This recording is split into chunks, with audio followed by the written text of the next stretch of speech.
So welcome. So this is your first little mini lecture. You have to forgive any noises or bad jokes I might tell. You never know which one will happen. Okay, so let's start chapter 1. So this is going to cover pages 6 through 22. So basically the first two sections in chapter 1. Okay, and we're starting with about 1450. So we'll start up with the setup in both the Americas and in Europe for this course.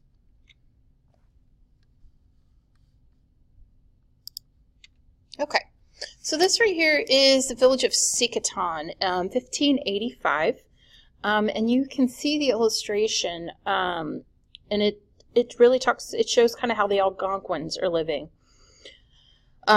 You have agricultural fields, which are going to be very important, illustrating just how important agriculture is in the daily lives of these people.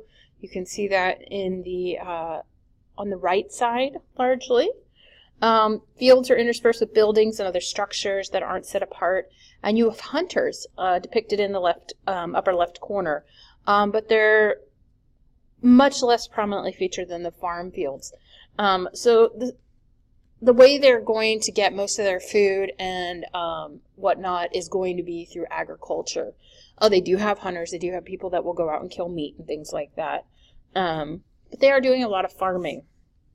Let's see. The village is unprotected. You can't see any walls or forts or anything like that. And when you don't see that, it means that people felt relatively safe and that their lives were fairly peaceful. So when European settlers arrive to something like this, they think that that means that they're going to have an easy go of subduing the Native Americans. Let's see, you have, just to kind of review what's in this picture, you have hunting in the upper left-hand corner. You have cooking over a fire towards the bottom part, eating food in the center, what appears to be kind of like a table or group area.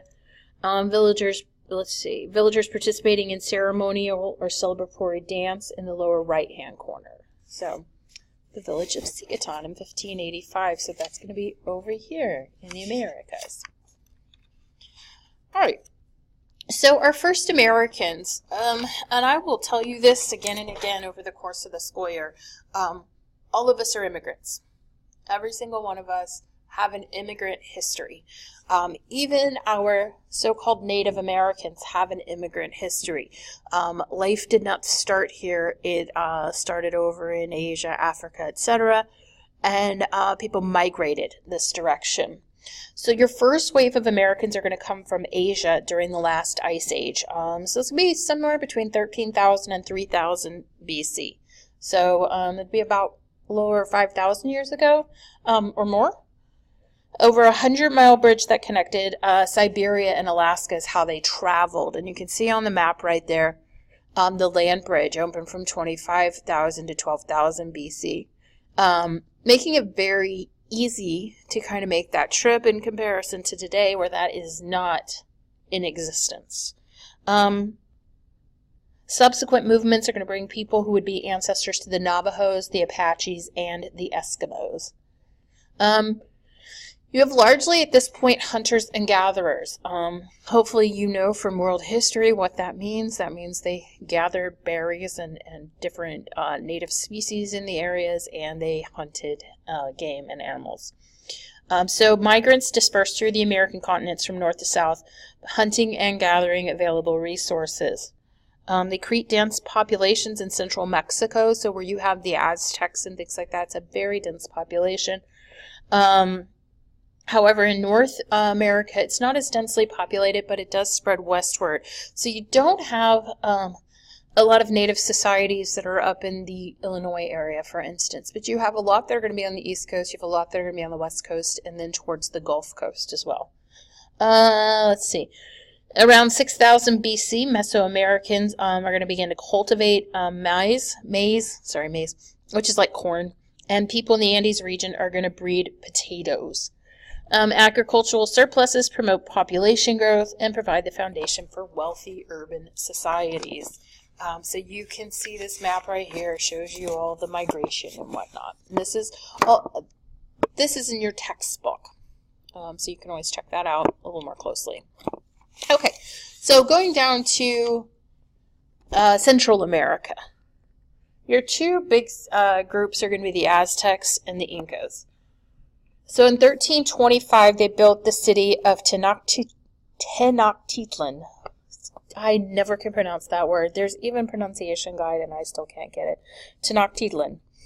So this is going to be today. This is Mexico City. By 1500, its population is 250,000. The Aztecs maintained a powerful government, and they forged trading routes across the empire. You have priests and warrior nobles aggressively subjugating the peoples of central Mexico. They take economic and human tribute, including human sacrifice from their subjects, and they believe that human sacrifice would sustain the cosmos and the land. This is a pretty prominent idea around most of the world in early history. People believed in the Greeks and the gods of Roman and Greek mythology. A lot of African religions and things are going to focus on animism and whatnot, and that's going to be as we move through the next couple of this chapter, and I believe the next one. It's going to talk about that. All right. Let's see. They believe human sacrifice. Yeah, I already said that. Okay. Incan capital, Cusco. It's located in the Andes, and it has about 60,000 residents. So the Andes are going to be that yellow portion on the map, and that is going to be along the Pacific border of South America into Chile, modern-day Chile. Let's see. The Incan Empire is about 2,000 miles long, which is interesting. Mexico City is much smaller, and they have a lot more people in the Aztec Empire than in the Incan Empire, which is much larger land-wise. These are stitched together by roads, storehouses, and administrative centers. The king claims divine status and rules through the bureaucracy of nobles, so that's very European ideas. Subordinating other kingdoms and like the Aztecs, exacting tribute. So even though they're not necessarily European descendants, actually they're probably not European descendants, they do have those those ideas that we really see as very European, with a king and nobles and whatnot. Okay, this right here, this is going to be the Aztecs. This is drawn by German geographers. Sometimes you'll find I just can't speak. Anyway, this is the home of the Aztecs. Okay, so up to North America. You have several different groups of native tribes in the Mississippi Valley. So that's going to be areas like New Orleans and whatnot, the actual valley of the Mississippi River. A lot of maize agriculture spreading to this region by 81,000, so it's about 1,000 years ago. It creates a complex society of Cahokia near St. Louis, so along the Mississippi River. It serves as a center for a region with a population of 20 to 30,000 people. So that is half the size of the Incan Empire and like a tenth of the population of the Aztec Empire. Mississippian societies, they built mounds, they worshipped the sun, and they had powerful ruling class and priesthood. Decline began by 1350 as a result of ruinous warfare and environmental factors. The Mississippian culture endured into the 1500s in present-day Florida and the southeast, so they do move a little westward. Okay, the eastern woodlands is going to be east of the Mississippi River, so heading out towards the Atlantic. People adopted maize agriculture, but not other elements of Mississippian culture. The Algonquin and the Iroquois speakers combined farming with hunting, fishing, and gathering. They lived in villages where women tended crops and oversaw community affairs, and men performed hunting, fishing, and warfare. Political organization varied from regional chiefdoms, for example, Powhatan chiefdom, to local chiefdoms, the Lenni Lenape, to the Iroquois Confederacy. Diverse cultures of people in this region were impacted by European epidemic diseases brought by explorers in the 1540s. So I assume that you have heard about disease killing out a large portion of natives when we initially get Europeans over here to the Americas. And the reason being is they don't have the immunities that the Europeans have. They've never come into contact with these diseases, and it's going to kill off a lot of the native population, especially in the Aztec Empire and the Incan Empire. Matrilineal system is going to develop among these farming peoples. By 1600, most were too weak to mount opposition to the English, the Dutch, and the French explorers because they've lost a lot of people from disease, and that is a big part of it. And that's what makes it so easy for the Europeans to come in and colonize in this land where people are living. You also have the Great Lakes region, so that's going to be up towards Michigan, Ohio, Illinois, etc. These are Algonquin-speaking peoples in this region. They think of themselves as the Anishinaabe. Birchbeck canoes and a network of lakes and rivers make these people very mobile. Great Lakes region was porous, and political power and social identity take on multiple forms. So a lot of opportunities there. All right. More societies. You've got the Great Plains and the Rockies, so Colorado, etc. Small dispersed groups lived by hunting and gathering. So you have bison hunters that used horses by the late 16th century. And some groups, for example, the Comanches and the Sioux, they used their skill on horseback to gain control over their neighbors. The Hidatsa and the Mandan Indians maintained settled agricultural villages. So you have some that are hunting, you have some that have agricultural villages. Numic-speaking peoples occupied the Great Basin, migrating to take advantage of hunting and gathering opportunities. The arid Southwest, so Arizona, New Mexico areas. You have the Hohokams, the Mogolans, and the Anasazis. These are all Pueblo peoples. And these will be invaded by the Spanish pretty early on in our history. Actually, even before the Europeans hit. Let's see. They developed irrigation systems to manage scarce water. So it's a desert, so there's not much water, making large farming settlements possible. But as humans have done from the beginning of time, they adapted to their surroundings and figured out a way to make it work. Let's see. People were building multi-room structures out of mud and stone, or pueblos. And you can see that in the picture on the bottom left. Culture of these varying groups of people begins to decline after 1150 due to soil exhaustion and extended drought. Pacific coast, so that is going to be Oregon, Washington areas, Northern California. You have hunter-gatherers dominating in this region, largely because plentiful fish and seafood and whatnot. 300,000 people are divided into small localized groups that shared clearly defined social hierarchies, separating elites from commoners. They have strong warrior traditions. They built large longhouses and totem poles, so you can see that in the bottom right-hand corner. The natives that live in the Great Plains and the Rockies, they're going to be introduced to horses by the Spanish settlers. And that will spread, and then as the Europeans continue to come in, that's when the Native American gets the horse, because the horse is something that comes over with the Europeans. It's not something that has always been on this continent.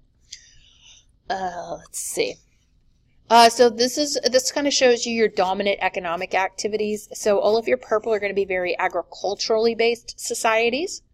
Your green is going to be your hunting and gathering, so that's going to be animals and game. And then your blue is going to be fishing and gathering, so all your seafood and whatnot. And you can see that occurs on the coast. All right. So there was trade going on. It wasn't like these people lived in isolation and they knew of nobody else. This is going to include food and raw materials, tools, ritual artifacts, decorative goods. And these regional trade networks are going to allow them to exchange their specialized products. For example, the Navajos and the Apaches exchanged meat with Pueblos to acquire maize, pottery, and blankets, because since the Pueblos are a more agricultural society, they stay in one place, and when you are not spending your time hunting down game, you have time to create things like blankets and pottery. If you are spending your time with a bow and arrow trying to catch your next meal, you don't have time to create those things. However, what they will have is the meat. They will also have the hide and the other parts of the animal to trade. You have long distance trade that is going to occur. Rare and valuable objects. So some areas might have had copper and mica. Other areas might have had seashells and grizzly bear claws and eagle feathers. So these things will be traded in a long distance kind of trade. So think of like a traveling salesman, for instance. There is no currency per se. So pretty much everything is traded. So this blanket is worth 1 pound of meat or something like that. That's probably not a real trade, but either way. Let's see. Powerful leaders who controlled wealth redistributed it to prove their generosity and strengthen their authority. So generosity is a mark of good leadership during this time period.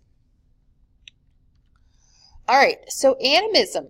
So you'll hear about this again when we talk about the African cultures that moved to the colonies. Well, not voluntarily, so maybe not moved to, or forced to come to. But most Native North Americans believed the natural world was suffused with spiritual power. They sought to understand it by interpreting dreams and visions. Their rituals appeased guardian spirits to ensure successful hunts and other forms of good fortune. Women's spiritual roles. So you have Native American women growing crops. They maintain the hearth and home. So while the men are out doing other things, the women are basically responsible for the farming. Conceptions of female power is going to link their bodies' generative functions with the earth's fertility. So basically they can have babies, so it gives them a higher ranking. Spiritual power for men is involved in hunting and war. Men's rituals acknowledged animal spirits. Success in hunting and war were interpreted as signs of sacred protection and power. So if you were good at something like that, it meant that the gods were watching out for you and protecting you and helping you. Wars are fought for geopolitical reasons, but also to provide crucial rites of passage for young men.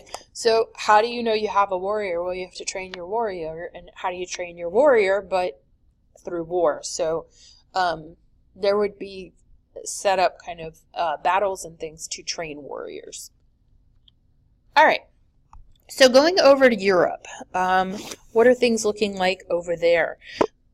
So we have kings and princesses that own large tracts of land. Local nobles are going to own estates in which large numbers of peasants lived and toiled.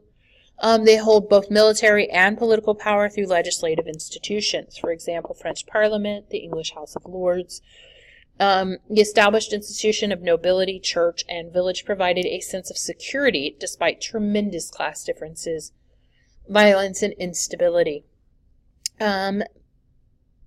It is a very patriarchal society in comparison to the matrilineal societies over in America.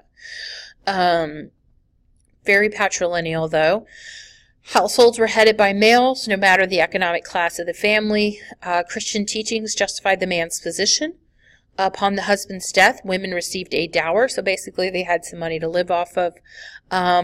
Or they got the use of the land and the goods just till the end of their life. It wasn't anything that they could pass on.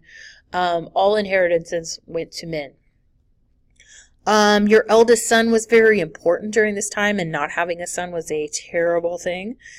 Children worked for their fathers into their middle to late 20s.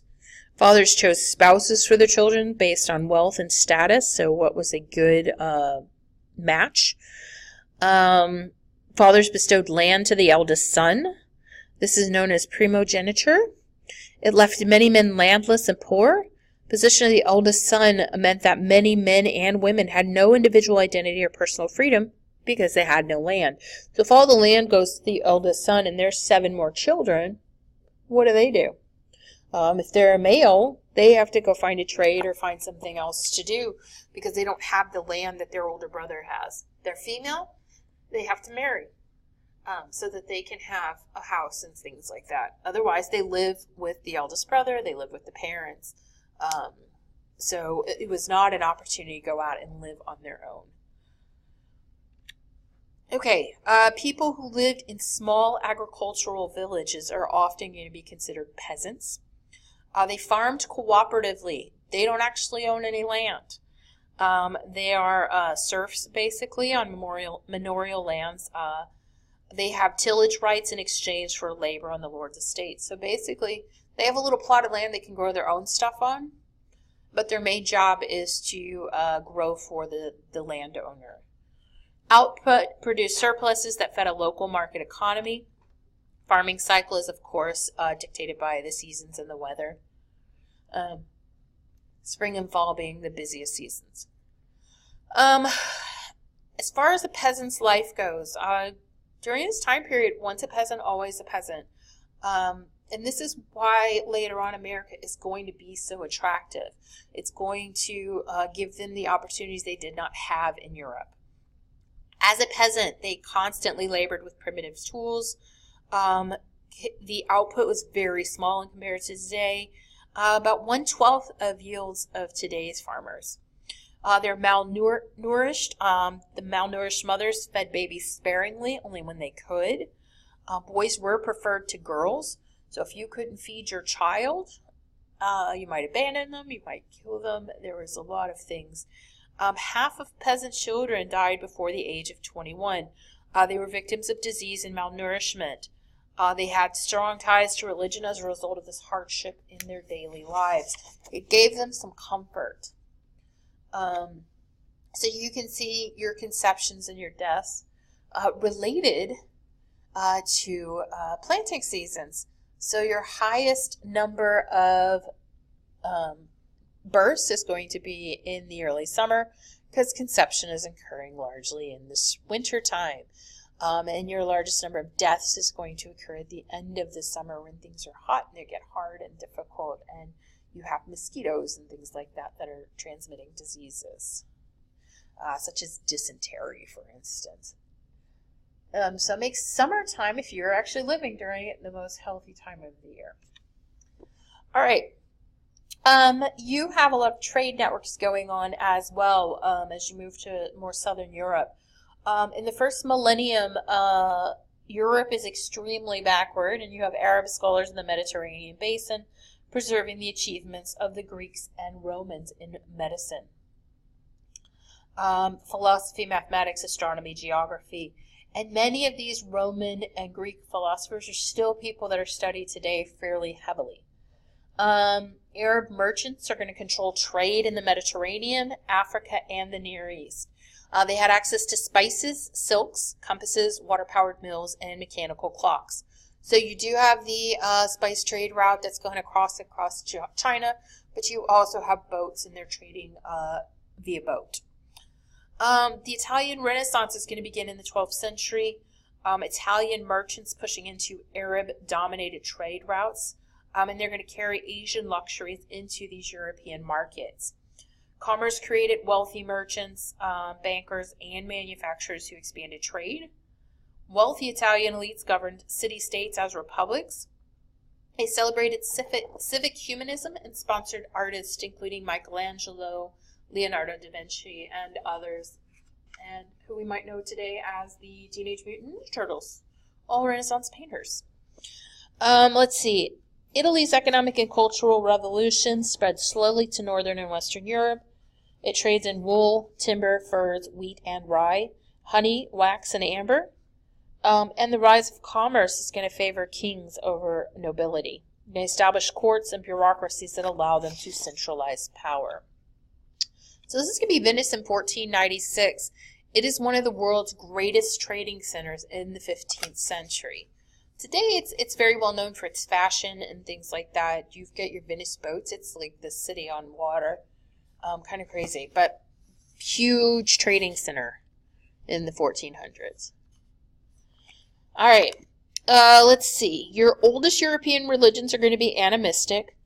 You have a lot of pagan traditions of Greece and Roman empires that's going to overlay animism with myths about gods interacting directly in human affairs. A lot of books written about them, especially during that time period. Christianity is going to grow out of Jewish monotheism. So if you're familiar with Christianity at all, basically Jesus dies on the cross, he's the Savior. His death and his subsequent resurrection is going to create the Christian, or actually more specifically the Catholic faith. Let's see. It doesn't become super popular until Roman Empire Constantine converts to Christianity in AD 312. And he makes it Rome's official religion. When he does that, that is when Rome becomes the center of the Catholic Church, and it starts to spread fairly heavily. Let's see. It becomes this great unifying institution in Western Europe. The Pope in Rome sat atop a hierarchy of cardinals, bishops, and priests. Every village had a church. Christians shared a common view of God and history through the church's scholarships and teachings. Priests taught pagans that there was a supernatural God who sent his son Jesus Christ to save humanity from sin.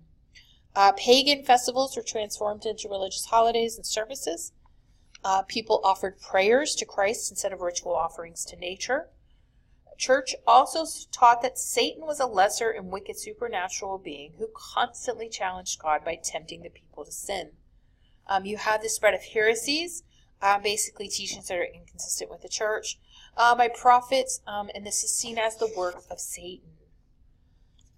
All right, last little bit here on Europe. Crusades, they begin in AD 632. You have the death of the Islamic prophet Muhammad. It saw the conversion of Arab people to Islam and the desire of them to spread the Muslim teachings. So between 1096 and 1291, Christian crusaders or armies sought to reverse the spread of Islam and win back the lands where Christ and crusades solidified Europe's Christian identity and spurred persecution and expulsion of Jews. So ever since Catholicism and Christianity comes about, the Jews are going to start to be majorly persecuted. And I'm not up to date on my Jewish history, but likely they were before that as well. But very looked down upon. Crusades also introduced Western European merchants to trade routes from Constantinople to China along the Silk Road. And Crusaders encountered sugar for the first time. So you imagine getting sugar for the first time. Crazy. All right. The Reformation is going to occur in 1517. So basically, from early zero time when Christ dies, you have the Catholic religion.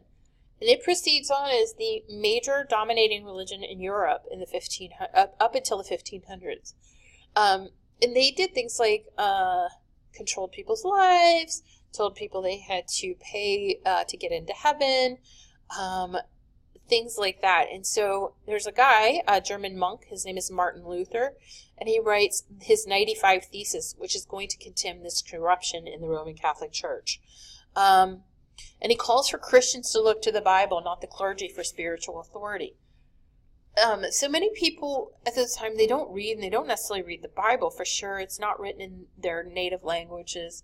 Martin Luther is going to get up and say, you need to read the Bible. You need to listen to what the Bible says. Stop listening to these crazy, corrupt people that are running this Catholic religion. You also have John Calvin, who's going to stress human weakness. You have God's omnipotence and doctrine of predestination. So God chooses certain people for salvation and condemns the rest to eternal damnation. So this is going to become the beginnings of the Protestant movement. And this is going to affect a lot of what goes on in Europe. You have France, that is a Catholic country. You have England, which once the Reformation occurs and you have King Henry VIII, and he's not so fond of what the Catholic Church is telling him about divorce, he decides he's going to start his own church. Well, these other people did, why can't I? And that is now the Church of England, the Anglican Church that is still in place today, started by King Henry VIII, because he didn't like what was going on with the Catholic Church. And it is set up very similarly. But he kind of picked and chose what he wanted to be part of his church. Thousands of Europeans are going to convert to Protestantism, and the Protestant Reformation triggers a counter-Reformation and wars between Catholic and Protestant nations. Religious competition and conflict is going to shape European colonization of the Americas in the 1600s and beyond. So it is going to be a big deal.